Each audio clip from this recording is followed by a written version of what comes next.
Кадыр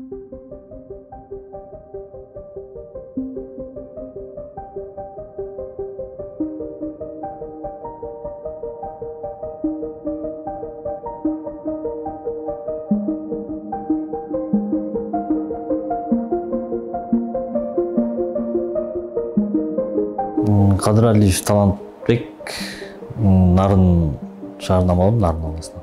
Келечек компаниясын YouTube'дан көрүп анан келип. Ошо келип көрүп сурап көрөлү деп келгенбиз. Анан жакты ошо $30,000 неме түштүк, договор. Анан Сокулук районунан ошо Сокулуктан алдык. 25,000 алдык, $25,000.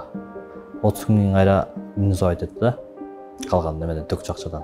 10 жылга деген ошондо деген 30 төлөп атканбыз, 16дан азыр 14,800 10 жылга. Биз деген былтыр келип түсөлү деп былтыр келгенбиз.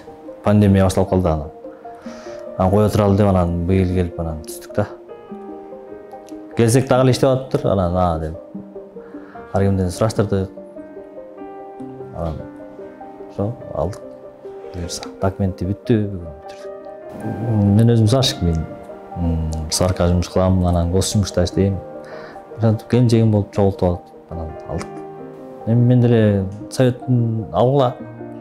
Жакшы эле экен. Жеңилдик бар, каалаган жериң өзүң тамды тапсаң ошол жерден алып берет экен. Үй иштегенде деген документтеринде проблема көп экен мындан.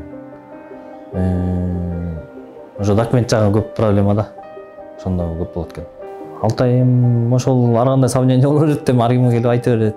Мурунку мынтип кетет, тигинтип кетет го деп чымчачын эми ар ким ошентип айта берет экен анан.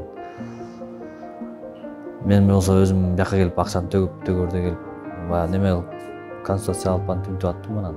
Ошо менен. Эми келечек компаниясына разыбыз, ушинтип элге жардам берип атат.